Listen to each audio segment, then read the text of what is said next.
Hello बच्चों, क्या हाल चाल। मैं कुंदन कुमार, स्वागत है आपका मैथमेटिक्स जोन प्रेरणा पे।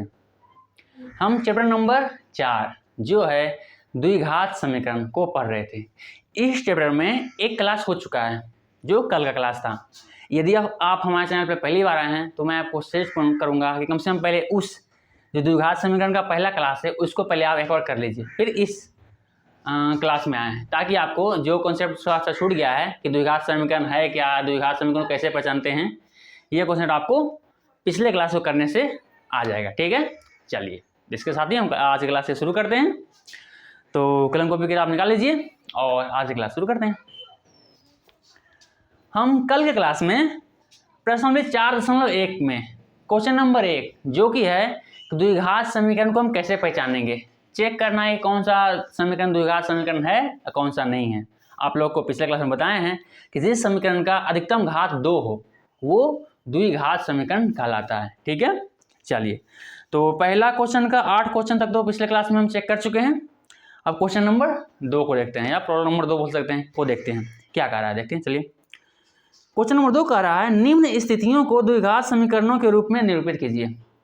नीचे कुछ स्थितियां दी गई है, उसको आपको समीकरण के रूप में लिखना है, द्विघात समीकरण के रूप में। ठीक है, चलिए द्विघात समीकरण के लिखने का आ रहा है, इसलिए हम एक चर का इस्तेमाल करेंगे। ठीक है, चलिए क्वेश्चन नंबर 1 कह रहा है एक आयताकार भूखंड का क्षेत्रफल 528 मीटर स्क्वायर है। इस क्षेत्रफल की लंबाई मीटरों में चौड़ाई के दुगने से एक अधिक है। हमें भूखंड की लंबाई और चौड़ाई ज्ञात करनी है। तो चलिए ज्ञात करते हैं। क्या करना है, आयताकार भूखंड का लंबाई और चौड़ाई ज्ञात करना है। तो चलिए क्वेश्चन नंबर 2 प्रश्न नंबर 4.1 का क्वेश्चन नंबर 2 का स्थिति नंबर 1 जो बोल रहा है, यानी कह सकते हैं क्वेश्चन नंबर या प्रॉब्लम नंबर 1। ये क्या है, एक आयताकार भूखंड है। ठीक है, तो माना कि आयताकार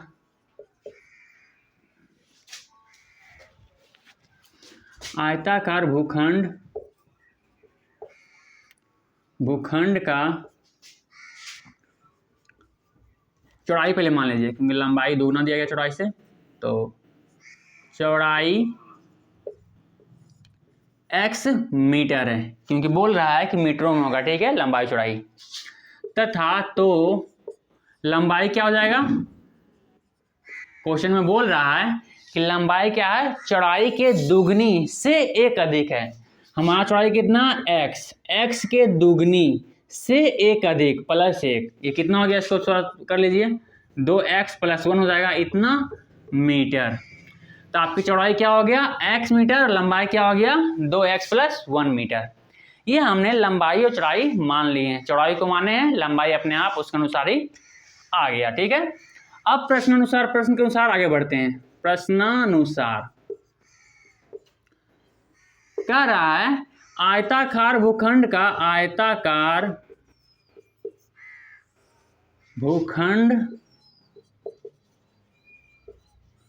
का क्षेत्रफल कितना दिया गया आपका, 528 मीटर स्क्वायर। ठीक है, चलिए आप लोग आयताकार भूखंड का क्षेत्रफल है, मतलब क्षेत्रफल ज्ञात करने के लिए आयत का फॉर्मूला इस्तेमाल होगा। आप लोग जानते हैं कि आयत का फॉर्मूला बराबर क्या होता है, आयत का क्षेत्रफल का फॉर्मूला क्या होता है, आयत का क्षेत्रफल का फॉर्मूला होता है लंबाई गुने चौड़ाई, लंबाई गुने चौड़ाई। ये हमें आयत का क्षेत्रफल का फॉर्मूला होता है, इसका इस्तेमाल यहाँ करेंगे। ठीक है, ताकि इक्वल करेंगे इस फॉर्मूला के इक्वल, जो हमारा मतलब आयत का क्षेत्रफल दिया गया क्वेश्चन में उसके बराबर करेंगे, ताकि हमें एक समीकरण बन पाए। ठीक है, चलिए तो आयताकार भूखंड का क्षेत्रफल क्या हो जाएगा, लंबाई गुने चौड़ाई बराबर हो जाएगा 528।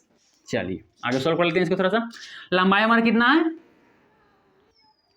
लंबाई हमारा है 2x + 1 का इतना गुने चौड़ाई हमारा कितना है, x है, तो x चौड़ाई हो गया, बराबर कितना हो जाएगा, 528। आगे सॉल्व करते हैं इसको। अब देखिए सॉल्व करने क्या करना पड़ेगा, 2x को सबसे पहले x से गुना कीजिए, 2x गुने x कितना हो जाएगा 2x²। अब 1 गुने x कितना हो जाएगा प्लस x बराबर 528। आगे सोल्व कर लीजिए इसको थोड़ा सा, और क्या हो जाएगा हमें 2x² प्लस x। अब 528 को बराबर के इस ओर ले आइए, मतलब दूसरी ओर ले आइए, इस ओर है तो इसको इस दूसरी ओर चलाइए, ले आइए। तो ये प्लस में इधर आएगा तो माइनस में हो जाएगा, क्योंकि बराबर के दूसरी ओर आने से साइन चेंज हो जाता है, इधर कुछ नहीं 0 हो जाएगा। देखिए अब ये जो समीकरण जो बना है वो हमें द्विघात समीकरण प्राप्त हुआ है। देखिए इसका अधिकतम घात कितना है 2 है, x पावर 2 अधिकतम पावर 2 है, इसका x पावर तो n भी है लेकिन अधिकतम पावर 2 है, यानी अधिकतम घात क्या है 2 है, इसलिए ये द्विघात समीकरण है। तो इस तरह से जो प्रॉब्लम नंबर 1 था उसको हम समीकरण के रूप में लिख दिए। जो हमारा समीकरण प्राप्त हुआ है 2x² प्लस x माइनस 528 बराबर 0, ये हमारा समीकरण हुआ। ठीक है, चलिए तो वीडियो रोकिए। हमें यहाँ तक ही कहा गया है कि द्विघात समीकरणों के रूप में मत लिखना है, इसको सॉल्व नहीं करना। सॉल्व करने के लिए आप थोड़ा सा इस क्वेश्चन को आगे करने के बाद हम गुणनखंड विधि से इसको सॉल्व करने के भी तरीका है उसको भी सीखेंगे। शायद अब इसको क्लास 9 में सीख भी लिए होंगे, यदि याद होगा तो अच्छी बात, नहीं याद है तो यहाँ में सिखा देंगे, कोई टेंशन नहीं। चलिए वीडियो रोके, इसको उतार लीजिए, फिर हम अगले क्वेश्चन की ओर बढ़ते हैं।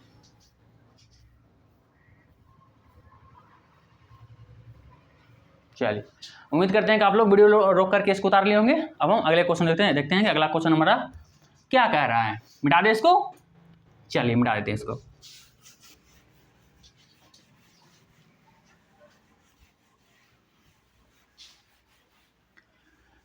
क्वेश्चन नंबर 1 हो गया। क्वेश्चन नंबर 2 देखिए क्या कर रहा है। स्थिति नंबर 2 वो बोल रहा है कि 2 क्रमागत धनात्मक पूर्णांकों का गुणनफल 306 है, हमें पूर्णांकों को ज्ञात करना है। ठीक है, क्या करना है 2 क्रमागत धनात्मक पूर्णांक जो हमें दिए गए हैं उसका गुणनफल दिया गया है और कह रहा है उनको पूर्णांक ज्ञात करने के लिए एक समीकरण बनाना पड़ेगा। चलिए बनाते हैं फिर। 2 क्रमागत धनात्मक पूर्णांक, अर्थात क्रमागत के मतलब होता है कि क्रमागत का मतलब ये होता है कि मतलब जो आ गया इसके आगे से 1 2 3 4 5 से जो सीरीज में बढ़ रहा है वो क्या है एक क्रम में बढ़ रहा है, क्रमागत हो रहा है। ठीक है, तो ऐसे ही 2 धनात्मक क्या है पॉजिटिव, वो प्लस में रहेगा हमेशा, माइनस में नहीं रहेगा। ठीक है, तो ऐसे ही 2 धनात्मक पूर्णांक है, पूर्णांकों का योगफल दिया गया और बोल रहा है उसका उन दोनों पूर्णांकों का ज्ञात करना था, पूर्णांकों का। इसके लिए हमको पहले द्विघात समीकरण बनाना पड़ेगा। चलिए बनाते हैं। तो मान लेते हैं, माना कि पहला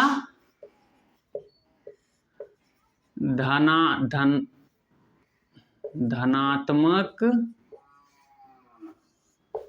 पूर्णांक x है, तो दूसरा पूर्णांक क्या हो जाएगा, दूसरा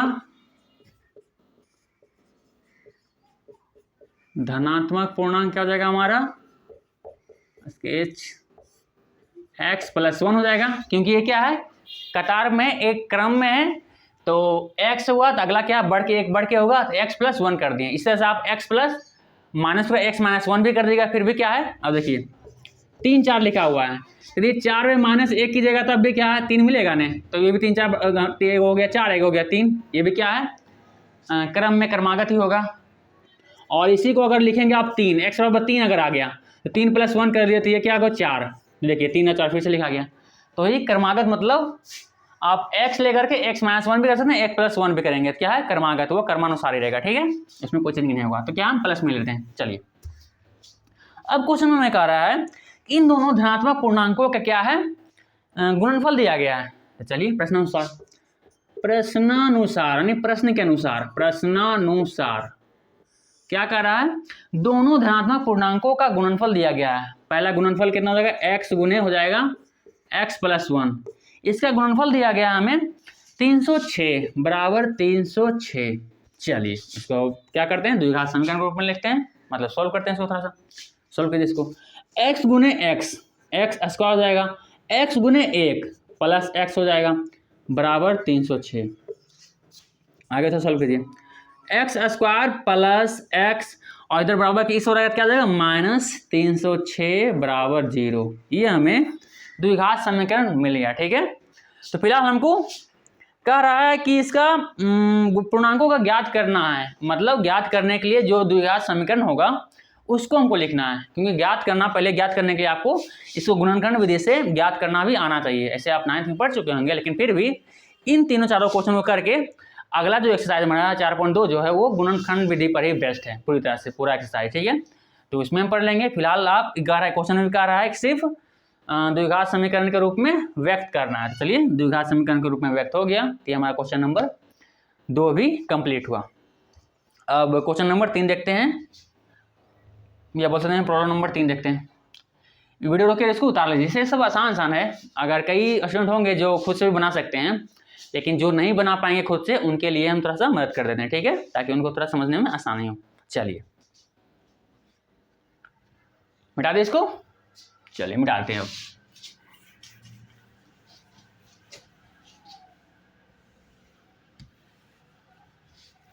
अगला जो क्वेश्चन रहा है, क्वेश्चन नंबर 3, वो बोल रहा है रोहन की माँ उससे 26 वर्ष बड़ी है, उनकी आयु वर्षों में, यानी आयु का गुणनफल अब से 3 वर्ष पश्चात 360 हो जाएगा, या हो जाएगी लिखा हुआ है। हमें रोहन की वर्तमान आयु ज्ञात करनी है। चलिए जो ज्ञात करनी है उसी को मानते हैं। तो मान लेते हैं, माना कि पहले क्या इंक थोड़ा रिफिल कर लेते हैं, क्योंकि शायद दिक्कत होगा देखने में, दिक्कत नहीं हो रहा है। माना कि रोहन का वर्तमान आयु x है। चलिए थोड़ा सा पहले इंक रिफिल कर देंगे, दिखने में दिक्कत हो रहा है।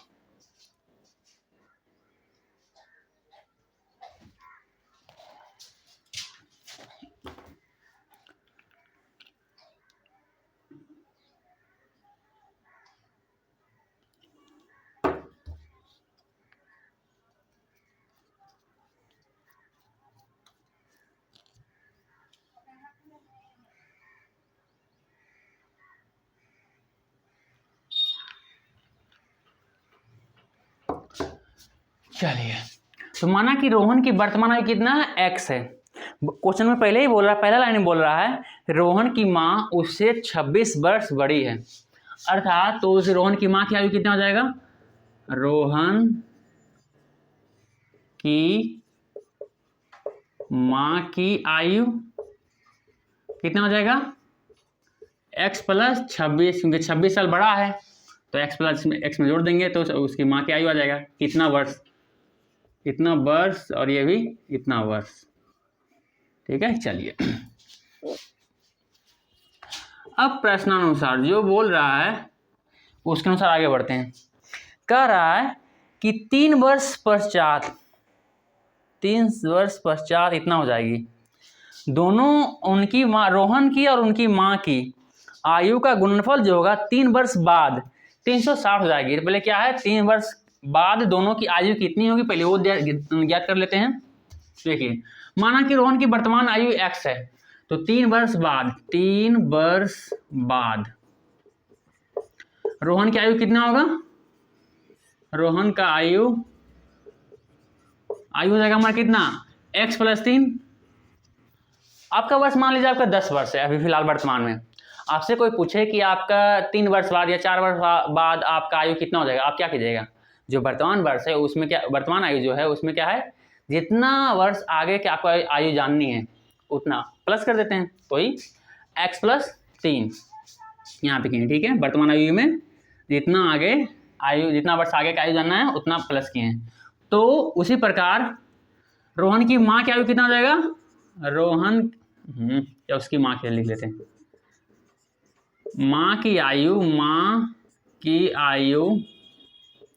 इसमें भी क्या है, 3 वर्ष ऐड हो जाएगा, तो x प्लस 26 प्लस 3 कितना हो जाएगा, ये x प्लस 29 वर्ष। ठीक है, चलिए अब प्रश्नानुसार जो प्रश्न बोल रहा है उसके अनुसार आगे बढ़ते हैं। प्रश्नानुसार बोला 3 वर्ष बाद में जो उनकी आयु होगी, रोहन और उनकी माँ की, उनका गुणनफल दिया गया है हमें। कितना दिया गया है?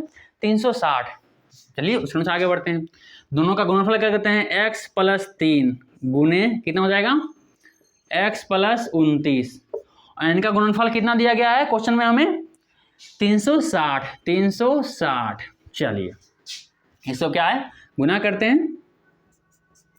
x गुने x² x गुने 29 + 29x 3 गुने x + 3x 3 गुने 29 कितना हो जाएगा? 87 बराबर 360। आगे सॉल्व करते हैं। कितना हो जाएगा? x² 29x + 3x कितना हो जाएगा?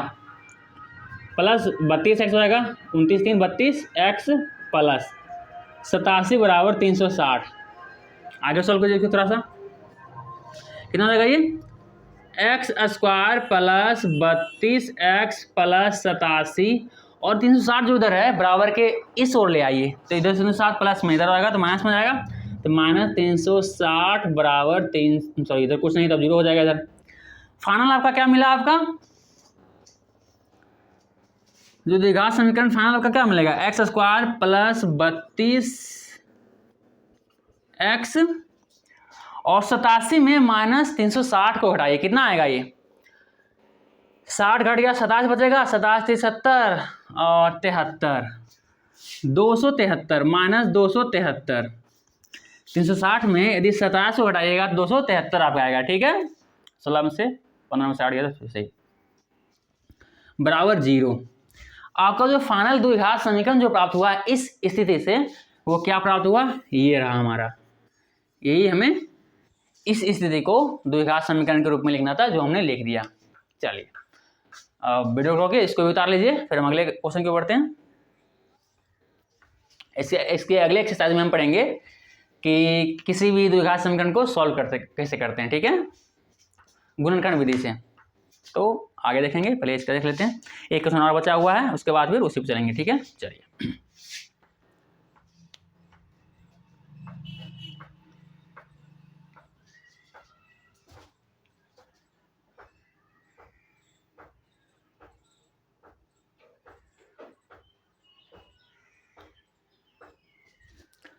चलिए उम्मीद करते हैं कि आप लोग वीडियो करके इसको उतार लिए होंगे। अब क्या करते हैं, अगले क्वेश्चन की ओर हम लोग बढ़ते हैं। ठीक है, चलिए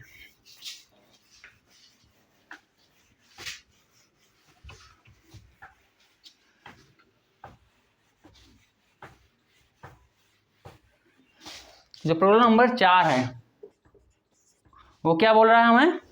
वो बोल रहा है एक रेलगाड़ी 480 किलोमीटर की दूरी समान चाल से तय करती है। समान चाल से तय करती है।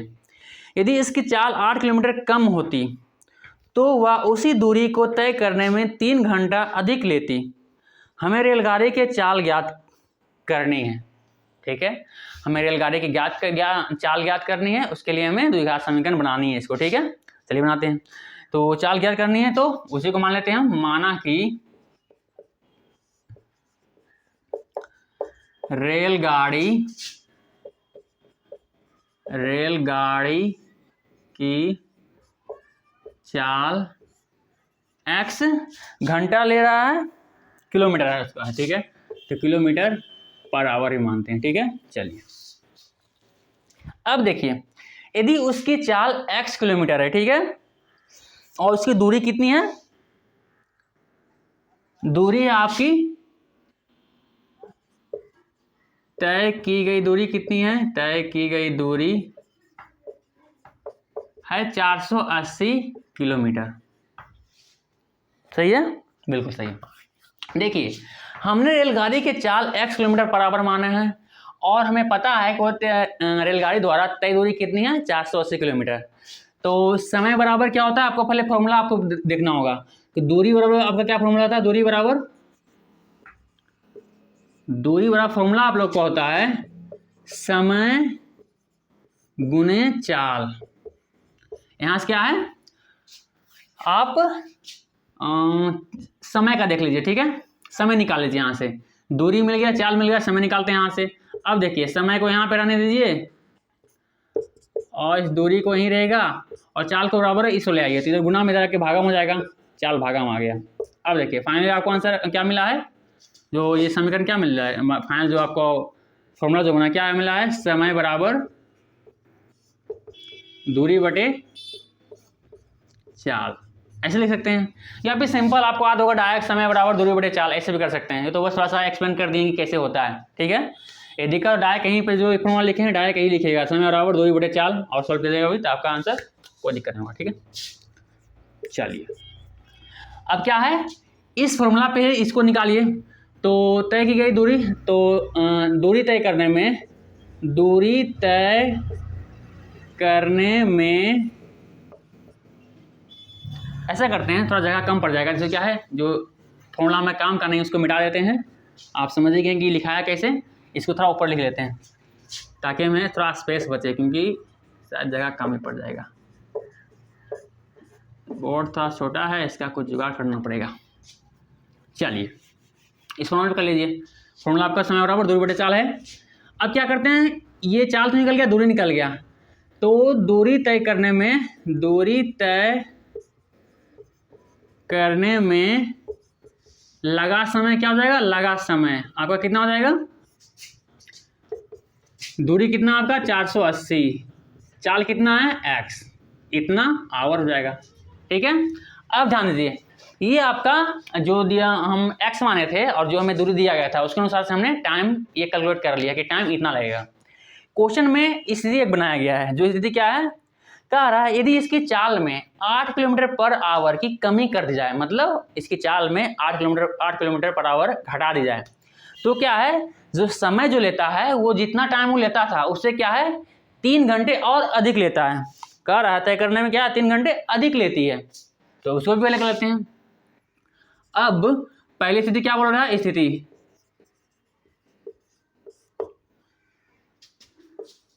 चाल में कमी करने के बाद चाल क्या रहेगा हमारा, पहला था x, उसमें 8 के कमी हो गया, कितना बच गया x minus 8 kilometre per hour, ये हमारा चाल हो गया। और समय कितना हमारा हो गया, समय जो हमारा है वो हमारा कितना हो जाएगा 3 घंटा, क्या 3 घंटा बढ़ गया, 3 घंटा क्या इसमें जुट जाएगा नॉर्मल समय में इतना हम तय कर लेते थे यदि x के चाल रहता तो, पर चाल क्या है -8 घटा दिए हैं चाल में, तब क्या है समय बढ़ेगा, थोड़ा सा घटाएं क्योंकि दूरी कम किए हैं, नहीं चाल को कम किए हैं। कितना अधिक टाइम लगेगा 3 घंटा, तो 480 प्लस x प्लस 3, ये 3 बढ़ जाएगा, इतना आवर हो गया। बस इसी स्थिति को क्या है अब हम करेंगे समीकरण के रूप में लिखेंगे, क्योंकि अब क्या है समय भी हमको पता चल गया लगभग कितना होगा और चाल भी इतना पता चल गया चरों में, और हमको फिक्स मान क्या मालूम है दूरी, तो दूरी के बराबर कर देते हैं, आपको समीकरण मिल जाएगा। तो प्रश्नानुसार क्या हो जाएगा हमारा, दूरी बराबर क्या होता है, तो अभी समय बराबर दूरी बटे चाल होता है, दूरी बराबर क्या हो जाएगा, चाल गुने समय। थोड़ा अच्छा से लिख देते हैं इसको, जब लिख ही रहे हैं तो चाल गुने समय। चलिए अब देखिए चाल हमारा कितना है x माइनस 8 गुने समय कितना हमारा है 480 बटे x प्लस 3, इतना बराबर कितना, पूरा दूरी कितना तय किया हमने, दूरी हमारा कितना है 480 किलोमीटर ही तय करनी है। चलिए अब देखिए क्या हमारा समीकरण बन जाएगा, सॉल्व कर लीजिए। चलिए सॉल्व करते हैं, x माइनस, अब क्या डायरेक्ट कर दीजिए, इस x से गुना कीजिए इसको, ठीक है, तो कितना हो जाएगा, देखिए x गुने 480 बटे x जाएगा, इसको इससे गुना कीजिएगा तो x से x समाप्त हो, कितना बचेगा सिर्फ 480 सिर्फ बचा है यहाँ पे। आगे सॉल्व करते हैं, अब क्या इस x को इससे गुना कीजिए, कितना हो जाएगा 3x प्लस 3x हो गया। अब देखिए इस -8 को इतना से गुना कीजिए, कितना हो जाएगा, तभी हो जाएगा -8 गुने 480 बटे x, तो ऊपर गुना हो जाएगा, कितना हो जाएगा 8 8 64 और 8 चौक 32 और 64 32 6 और 8 चौक 32 6 38, 384, सही है ना, और ऊपर से एक और जीरो, कितना हो जाएगा +8 इतना बटे x, किससे होगा, इस पद और 8 से गुना करने पर, ठीक है। ध्यान दीजिएगा ये क्या होगा, माइनस में होगा, क्योंकि ये माइनस से गुना हो रहा है, तो माइनस और प्लस कितना हो जाएगा, माइनस हो जाएगा, ये माइनस हो गया। अब ध्यान दीजिए -8 गुने 3 हुआ, कितना हुआ 8 या 24 जाएगा, ये प्लस प्लस प्लस माइनस हुआ, तो ये भी क्या माइनस में होगा, -24। चलिए बराबर इधर कितना हुआ है 480। चलिए अब क्या करना है, आप सभी के सारे क्या है एलसीएम ले लीजिए, चलिए लेते हैं एलसीएम। एलसीएम लीजिएगा तो सारा क्या नीचे x आ जाएगा, सभी नीचे क्या है x आ गया, ऊपर क्या हो जाएगा, देखिए ये क्या है x ऊपर गुना हो जाएगा, कितना हो जाएगा, ये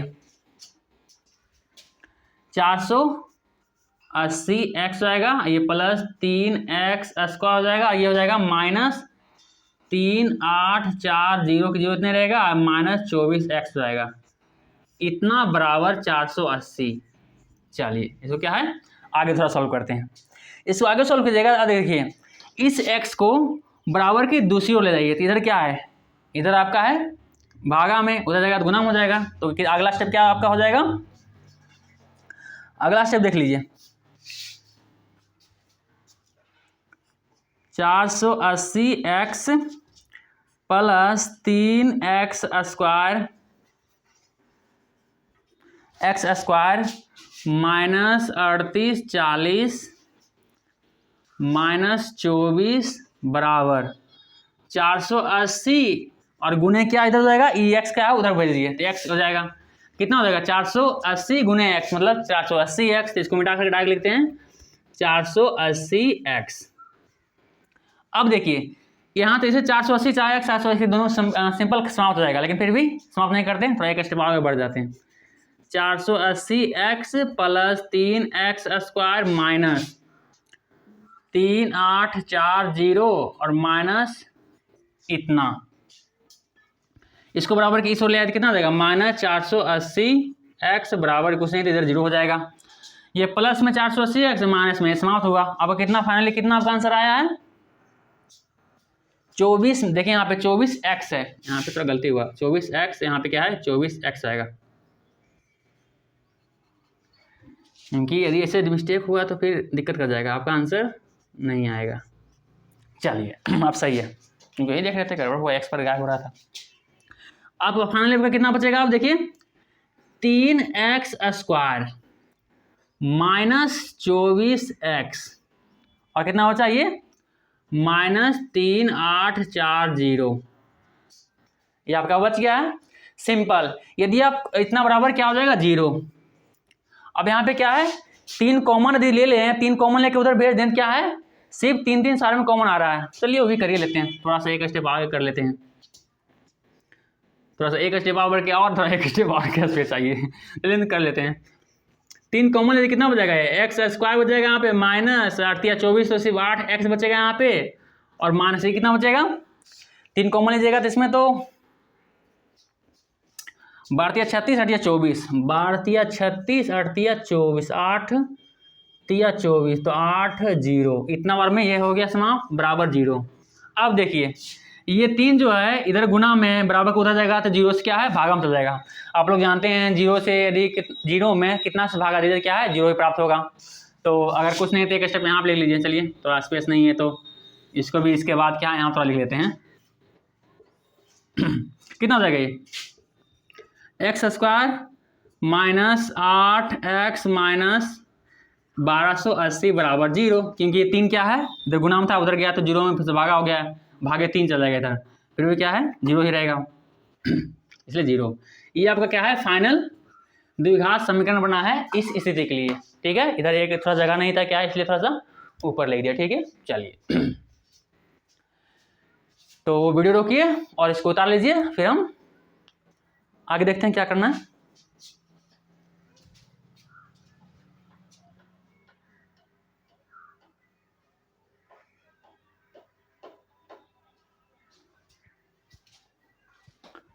चलिए उम्मीद करते हैं आप लोग इसको उतार लिए होंगे।